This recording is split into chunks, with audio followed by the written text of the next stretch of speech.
ಉಡಾಯಿಸೋ ಖಾರ ಬಣ್ಣ ರುಚಿಯನ್ನು ನೀಡುತ್ತದೆ. ಮೆಣಸಿನ ಪುಡಿ ಚಿಂದಿ ಉಡಾಯಿಸೋ ಖಾರ ಬಣ್ಣ ರುಚಿ. ಖ್ಯಾತ ನಿರ್ದೇಶಕರಾದಂಥ ಟಿ.ಎಸ್. ನಾಗಾಭರಣ ಅವರಿಗೆ ನಮ್ಮ ಜೊತೆ ದೂರವಾಣಿ ಸಂಪರ್ಕದಲ್ಲಿದ್ದಾರೆ. ಸರ್ ನಮಸ್ತೆ. ನಾಗಾಭರಣ ಸರ್ ನಮಸ್ತೆ. ಭೈರಪ್ಪನವರನ್ನ ಕಳ್ಕೊಂಡಿದ್ದೀವಿ, ತಾವು ಯಾವ ರೀತಿ ಅವರನ್ನ ಸ್ಮರಿಸ್ತೀರಿ ಅಂತ? ನಾನಂತೂ ಒಂದು ಪರ್ವ ಮುಗೀತು ಅನ್ನೋದನ್ನ ಇಲ್ಲಿ ದಾಖಲಿಸಕ್ಕೆ ಇಷ್ಟಪಡ್ತೇನೆ. ಎಂತಹ ಅದ್ಭುತವಾದ ಪರ್ವ ಇದು.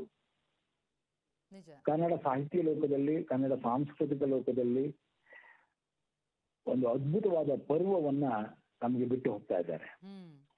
ಇದರ ಮುಖಾಂತರ ಕನ್ನಡ ಅಸ್ಮಿತೆ ಇನ್ನಷ್ಟು ಕಾಲ ತನ್ನತನವನ್ನು ಹಿಡಿದಿಟ್ಟುಕೊಳ್ಬಹುದು ಅನ್ನೋದಕ್ಕೆ ಸಾಕ್ಷೀಕರಿಸಿ ಹೋಗ್ತಾ ಇದ್ದಾರೆ. ಅವರು ಚಿರಂಜೀವಿ ಅಂತ ನಾನು ಹೇಳ್ತೇನೆ. ಕಾರಣ ಯಾಕೆ ಅಂತಂದ್ರೆ ಕೇವಲ ಸಾಹಿತ್ಯಿಕವಾಗಿ ಅಷ್ಟೇ ಅವರು ಚಿರಂಜೀವಿನ, ಅಥವಾ ಸಾಂಸ್ಕೃತಿಕವಾಗಿಯೂ ಕೂಡ ಭೈರಪ್ಪನವರ ಪ್ರಗತಿಪರ ಧೋರಣೆಗಳೇನಿದ್ವು ಅಥವಾ ಸಮಾಜಮುಖಿ ಧೋರಣೆಗಳೇನಿದ್ವು ಅವುಗಳೆಲ್ಲವೂ ಕೂಡ ಇವತ್ತಿನ ಈ ಗೊಂದಲ ಪರಿಸ್ಥಿತಿಯಲ್ಲಿರುವಂತಹ ಸಮುದಾಯಕ್ಕೆ ಒಂದು ಮಾರ್ಗದರ್ಶಿ ಆಗುತ್ತಲ್ವಾ.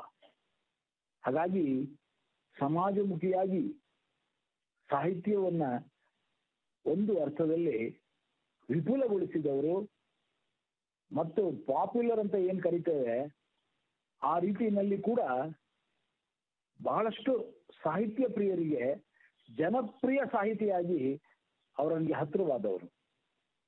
1955ರಿಂದ ಪ್ರಾರಂಭವಾಗುತ್ತೆ ಅವರದ್ದು ಗತ ಜನ್ಮ ಅನ್ನೋ ಮೊದಲ ಕಥೆಗಳ ಸಂಕಲನದಿಂದ ಪ್ರಾರಂಭ ಆಗುತ್ತೆ. ಅದೇ 2 ಮುದ್ರಣ ಕರೆಯುತ್ತೆ. ಅಂದ್ರೆ ಲೆಕ್ಕ ಹಾಕಿ ಅಲ್ಲಿಂದ ಆಚೆಗೆ ಎಲ್ಲ ಭಾಷೆಗಳಲ್ಲಿ, ಭಾರತೀಯ ಭಾಷೆಗಳ ಅಷ್ಟೂ ಭಾಷೆಗಳಲ್ಲಿ ಇವರ ಕೃತಿಗಳು ಪುನರ್ಮುದ್ರಣಗೊಂಡಿವೆ, ಟ್ರಾನ್ಸ್ಲೇಷನ್ ಆಗಿದೆ. ಬಹಳಷ್ಟು ಸಲ ಯಾವುದೋ ಒಬ್ಬ ಕವಿದು ಒಂದು 5 ಅಥವಾ 6 ಭಾಷೆಗೆ ಆಗ್ಬೋದೇನೋ, ಆದ್ರೆ ಇವ್ರದು ಎಲ್ಲ ಭಾಷೆಗಳಲ್ಲಿ ನಿರಂತರವಾಗಿ ಮರುಮುದ್ರಣಗೊಂಡಿರುವಂತಹದ್ದು. ಅದರಲ್ಲೂ ಪರ್ವ 17ನೇ ಮುದ್ರಣವನ್ನು ತಂದಿದೆ ಅಂದ್ರೆ ಲೆಕ್ಕ ಹಾಕಿ. ಇಂತಹ ಒಂದು ಅದ್ಭುತವಾದ ವ್ಯಕ್ತಿತ್ವ ನಮ್ಮ ನಾಡಿನ ಕನ್ನಡದ ಒಂದು ರೀತಿಯ ಗರಿಮೆ. ಆ ಹಿರಿಯ ಚೇತನಕ್ಕೆ ಶಿರಸಾಷ್ಟಾಂಗ ನಮಸ್ಕಾರಗಳು.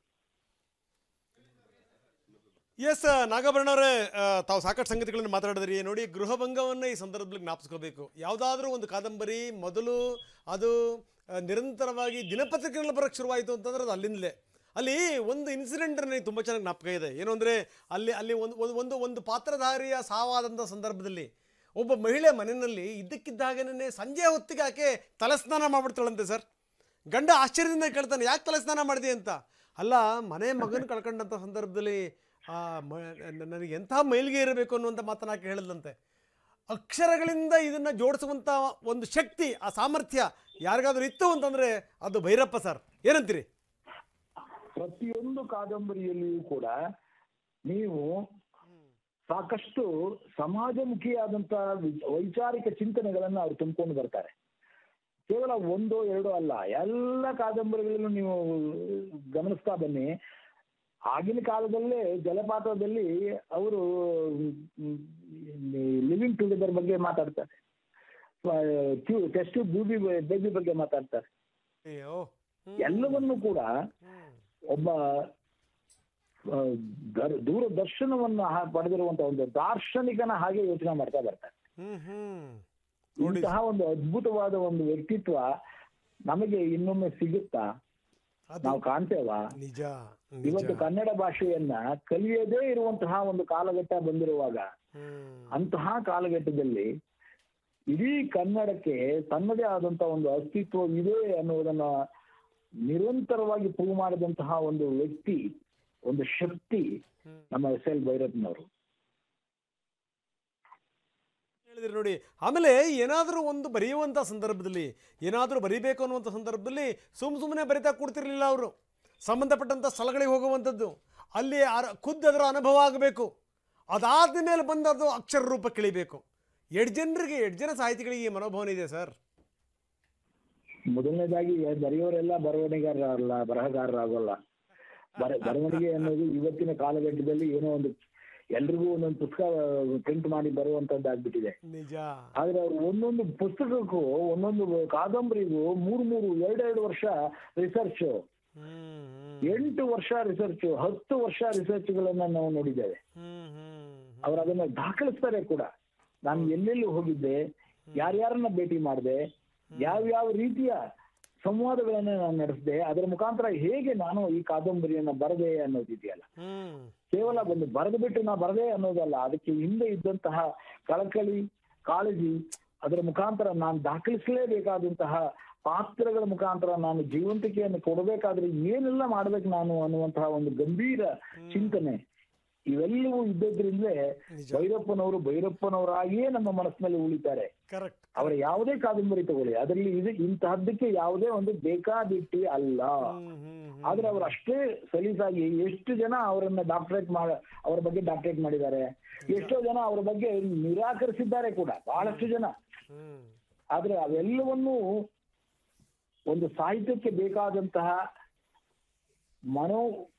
ವೈಚಾರಿಕವಾದಂತಹ ಚಿಂತನೆಗಳನ್ನ, ಅದು ವಿಕಾರವಾಗಿರಲಿ ಸಕಾರವಾಗಿರಲಿ, ಅದನ್ನ ಸ್ವೀಕರಿಸಿದವರು ಅದರ ಮುಖಾಂತರ ಇನ್ನಷ್ಟು ಪುಸ್ತಕಗಳ ಮುಖಾಂತರ, ಇನ್ನಷ್ಟು ಕಾದಂಬರಿಗಳ ಮುಖಾಂತರ, ಇನ್ನಷ್ಟು ಸಾಹಿತ್ಯ ಕೃತಿಗಳ ಮುಖಾಂತರ ಉತ್ತರ ಕೊಡ್ತಾ ಹೋದ್ರೆ ಹೊರತು ಅವರಿಗೆ ಕೇವಲ ಬಂಡತನದಿಂದ ಅದನ್ನೆಲ್ಲ ನಿರಾಕರಿಸೋದು, ಅದನ್ನ ಸ್ವೀಕರಿಸೋದು ಅದು ಮಾಡ್ಲೇ ಇಲ್ಲ. ಹೀಗಾಗಿ ಅವರದೇ ಆದಂತ ಒಂದು ವ್ಯಕ್ತಿತ್ವದ ನಿರ್ಮಾಣ ಆಗಿದೆ. ಕನ್ನಡದ ಸಾರಸ್ವತ ಲೋಕ, ಸಾಂಸ್ಕೃತಿಕ ಲೋಕ ಮತ್ತು ಸಾಮಾಜಿಕ ಲೋಕ ಏನಿದೆ, ಅದು ಒಂದು ದೊಡ್ಡ ನಿಧಿಯನ್ನ ಈಗ ಕಳ್ಕೊಂಡಿದೆ. ಆ ನಿಧಿಯನ್ನ ಕಳ್ಕೊಂಡಿದ್ರು ಅವರು ಕೊಟ್ಟಂತಹ ಒಂದು ಗುಪ್ತ ನಿಧಿ ಇದೆಯಲ್ಲ, ಅದರ ಬಳಕೆ ಸದುಪಯೋಗ ಆಗಬೇಕು ಅಂತ ನಾ ಕೇಳ್ಕೊತೇನೆ. ಓಕೆ, ಎಲ್ಲ ನೀವು ಒಳ್ಳೆ ಮಾತ್ರ ಹೇಳಿದ್ರಿ ಸರ್. ಇಲ್ಲಿ ಒಂದು ಗಮನಿಸಬೇಕಾದಂಥ ಸಂಗತಿ ಅಂದರೆ, ಯಾರಾದರೂ ಟೀಕೆ ಟಿಪ್ಪಣಿಗಳು ಮಾಡಿದ್ರೆ ಅದನ್ನು ಸ್ವೀಕರಿಸುವಂಥ ಬಗೆ ಇದೆಯಲ್ಲ, ನೋಡಪ್ಪ ನಾನು ಇಷ್ಟೊಂದೆಲ್ಲ ಬರೆದಿದ್ದೀನಿ, ನನ್ನ ಕೃತಿಯನ್ನು ನೀನು ಓದಲೇಬೇಕು ಅನ್ನುವಂಥದ್ದು ಏನಿಲ್ಲ, ಅದು ನಿನ್ನಿಷ್ಟ, ಬರೆಯುವಂಥದ್ದು ನನ್ನಿಷ್ಟ. ಈಗ ಕವಿ ಭಾಳ ಅದ್ಭುತವಾಗಿ ಹಾಡ್ತಾನೆ ಸರ್, ಎಲ್ಲ ಕೇಳಲಿ ಎಂದು ನಾನು ಹಾಡುವುದಿಲ್ಲ, ಹಾಡುವುದು ಅನಿವಾರ್ಯ ಕರ್ಮ ನನಗೆ, ಕೇಳುವವರು ಇಹರೆಂದು ನಾಬಲ್ಲೆ ಅದರಿಂದ, ಹಾಡುವೆನು ಮೈದುಂಬಿ ಎಂದಿನಂತೆ, ಯಾರು ಕಿವಿ ಮುಚ್ಚಿದರೂ ನನಗಿಲ್ಲ ಚಿಂತೆ.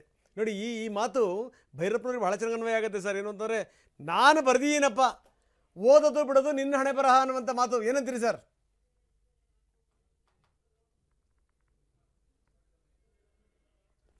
ಎಸ್, ಅವರ ಸಂಪರ್ಕ ಕಡಿತಗೊಂಡಿದೆ, ಮತ್ತವರು ಸಂಪರ್ಕ ಮಾಡೋದು ಪ್ರಯತ್ನ ಮಾಡ್ತೀವಿ. ಆಗಲೇ ಜಿ ಎನ್ ಮೋಹನ್ ಮಾತಾಡ್ತಾ ಇದ್ರು. ಜಿ ಎನ್ ಮೋಹನ್ ಹಿರಿಯ ಪತ್ರಕರ್ತರು, ನಮಗೂ ಕೂಡ ಭಾಳ ಆತ್ಮೀಯರ ಪ್ರಶ್ನೆ ಬೇರೆ. ಈ ಸಿದ್ಧಾಂತ, ಸುಡುಗಾಡು ಅಂಥ ಸಂಗತಿಗಳು, ಸಿದ್ಧಾಂತಗಳಲ್ಲರಿ ಒಂದು ಸಿದ್ಧಾಂತಕ್ಕೆ ಬದ್ಧವಾಗಿರುವಂಥದ್ದು ಇದೆಯಲ್ಲ, ದಟ್ ಈಸ್ ವೆರಿ ಇಂಪಾರ್ಟೆಂಟ್. ಯಾರು ಬೇಕಾದ್ದನ್ಲಿ, ನನಗೆ ಏನು ಅನಿಸುತ್ತೆ ನಾನು ಅದನ್ನು ಬರೀತೀನಪ್ಪ, ಓದೋದು ಬಿಡೋದು ನಿನ್ನ ಹಣೆ ಬರಹ, ಓದಿದ್ರು ಸರಿ ಓದಿದ್ರು ಸರಿ ಅಂತ. ಯಾಕಂದರೆ ಅವರು ಕೂಡ ಪುಸ್ತಕಗಳನ್ನು ಬರೆದಿರುವಂಥವ್ರು, ಮೋಹನ್ ಕೂಡ ಹೇಳ್ತಾ ಇದ್ರು. ಆದರೆ ಭೈರಪ್ಪನವರ ಸರಿಸಮಾನವಾಗಿ ನಿಲ್ಲುವಂಥವ್ರು ಯಾರೂ ಕೂಡ ಇಲ್ಲ, ಅದು ಮಾತು ಸತ್ಯ. ಅದು